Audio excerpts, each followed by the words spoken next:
Morning, you lovely lot. I'm on my way to meet Ash, the grumpy mechanic. We're on our way down to Alton Towers to go and pick up a very special car. But before we get there, I want to take you on a trip down memory lane. For some of you guys who don't know, I met Lee along with his new coat addiction a few years ago over a couple of beers at our local pub. We were introduced by the landlord and landlady Vicky and Les, who are mutual friends. Many a conversation passed over plenty of beers about cars, and we became really good friends really quickly. For a long time, Lee's owned a media production company which affords him his nice things and is the reason he is unfortunately no longer in our videos. He's always been handy with a camera though, and his editing. During COVID lockdown, Lee got bored, like most of us did, and decided to make some videos with his Nissan GTR, which at the time had the number plate EV11 GTR, and that's what he decided to call his channel. A couple of videos later, doing some POVs and some mad launch controls, the views were looking so good for such a new channel. A couple of weeks in, fresh out of the first lockdown, I was already whinging to Lee and his wife about how bad it was with all the paperwork and people going mad that they didn't have their factory ordered car due to the whole world being shut. And Lee said, "Ben, I've got an idea. Why don't we have a stab at YouTube together?" A very long and boring story short, I quit my job and jumped straight into YouTube full time, and we had a right laugh. We bought a couple of cars and made loads of videos, mainly cocking around with them. Two of the first cars were bought on the same day, the Mark III Ford Focus RS and the car that propelled our early subscriber count, the mighty B7 RS4 Saloon. Can I just have a large cappuccino and a large latte, please? Yeah, just try one then, please. Thank you. No food today. I'm on a bit of a health kick. Are you alright? Thank you, you too. Why do people look so fresh in the morning? I think it's just a northern thing. Thank you. Any sugars or anything? No, I'm good. Thank you very much.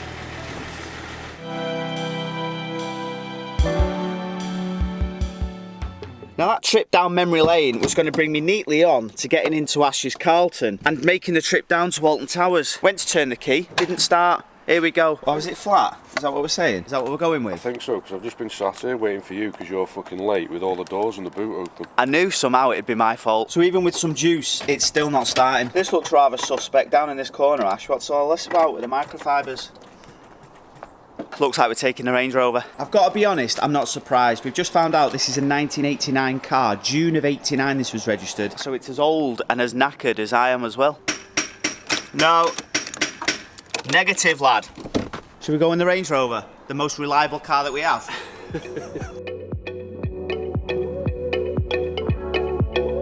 On our way down to Towers now, and I decided to do a car vertical check on Ash's Vauxhall Carlton. Annoyingly, it checks out absolutely fine. He's certainly not bought a lemon here. This car's perfect.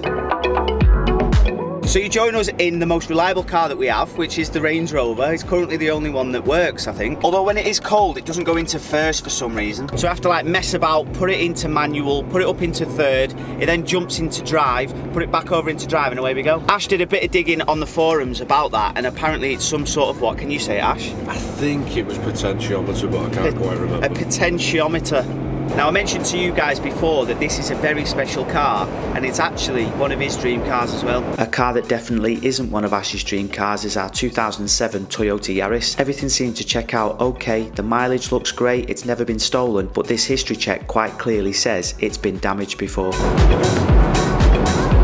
Get out of lane 3, look, there's 2 other lanes over there. Look at it, 2 other lanes, lad. Get out of lane 3. Now if there's one advantage of going to Alton Towers, it's that on the way back we can go and get some oatcakes, and Ash has never had one. We were never going to make oatcakes if this guy in front didn't get off his brakes. Luckily I got the car vertical report to keep me occupied, and there's loads of information. They check thousands of different databases all over the world to make sure you get the most comprehensive car history check out there. Michael, who won the car on the raffle from Essex, he's got like a Merlin pass, so he comes to Alton Towers quite a lot. He contacted us on Instagram and said, listen, I'm selling the car, do you want it? I was like, how much do you want for it? And it was a really, really reasonable price. So how could I say no? We've got the RS4 back, and this is one of Ash's dream cars. So I did say to Michael when he won the car, I was like, if you do ever come to get rid of it, please do give me first shout, because I would love to have this car back. I went halves with Ash, he really wanted the car as well, so here we go. There won't be a massive amount to do with this car, I just wanted it back. You looking forward to it? Yeah. Do you want to tell your face that? Yeah, you might have to put your Bluetooth on and listen to your Elton John, because I don't think the radio works. Can't be a bit Elton John. Thank you very much to Michael, very much appreciated. Ash is now going to drive us back home. Time for some oatcakes? Yeah. Follow me. Whether you're looking for information on a car you already own, looking to sell or looking to buy, make sure you hit the link in the description below and use code EVILGT for your money off your car vertical report. And there we go, leaving Alton Towers, and I don't think I've ever been so happy. And this isn't a car really for the channel. There's not going to be loads of content on this car, like we've done most of it. This was just purely because I wanted this car back. And I spoke to my missus about it because, let's be honest, it's not really a great business financial decision. But she was like, listen, if you want the car back and it's going to make you happy, get it.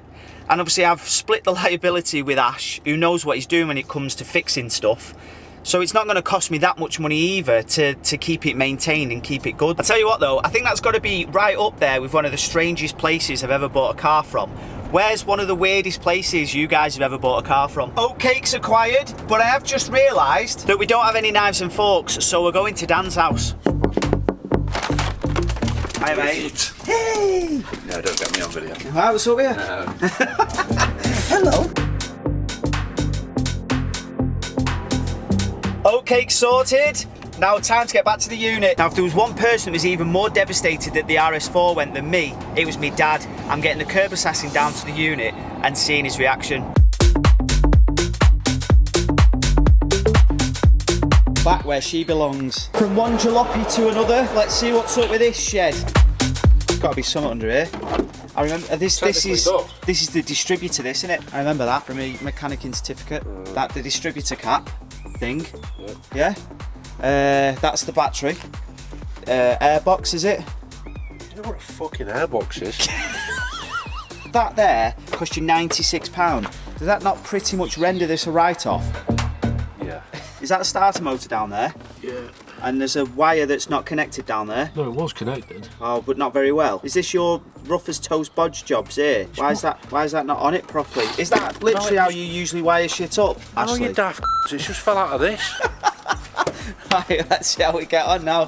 Hey! Hey, he calls himself a mechanic. What happened there? What fell off? Oh, the end. Yeah, so when I've just pulled that off, that's just fell out of there. All right. So you can tell that he didn't want to drive down in his Carlton, really. He wanted to put the miles on the Range Rover. What he did was he sabotaged his Carlton so it didn't start, gets back, and then he's like, oh, obviously it was just this wire here that I've bodged together. To kill some time whilst waiting for my dad, we decided to give the RS4 a good clean. It was disgusting, to be fair. Carlton was next to it, made sense to do that too.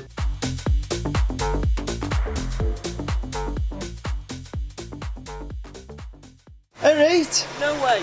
Yes, way. I'm so made up. We're giving her a clean because she was filthy. I thought this had long gone because obviously, Well, he approached it, didn't he? And I kept in touch with the chap who won it, and he messaged me on Instagram a couple of months ago mate, and said, I'm thinking of selling it. you told me, didn't you? Yeah, I And did. then I thought it had long gone. But I Then. couldn't afford it, but then Ash come along. I couldn't afford it on my own.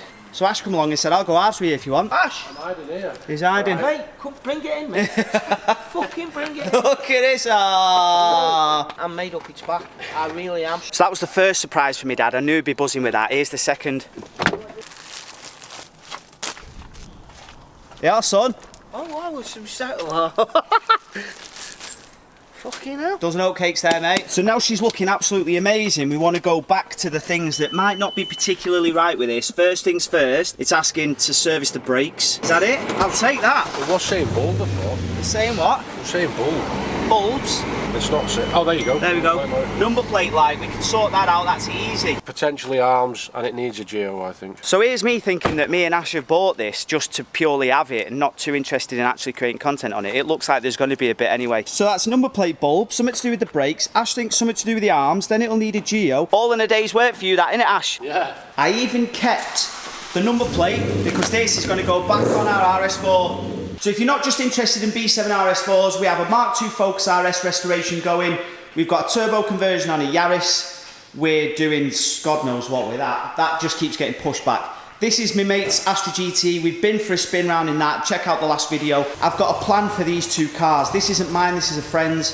But I'm thinking about a track day with the two of them. Road car versus track car, what do you reckon? And then look, the old police are here. No. At least your aerial works. Now, there's definitely one thing on this channel you cannot say that we don't have the variety. And by the way, if you've not already checked it out, make sure you go and have a look at rule264.com. They're a clothing brand dedicated to spreading the word about keeping people out of lane 2 and 3 on the motorway when there's no reason to be. Join the Keep Left clothing movement. So if you're into that kind of thing, please make sure you subscribe to the channel, hit the like, hit the bell, share to all your mates, and I shall catch you on the next video. Drive safely. Enjoy.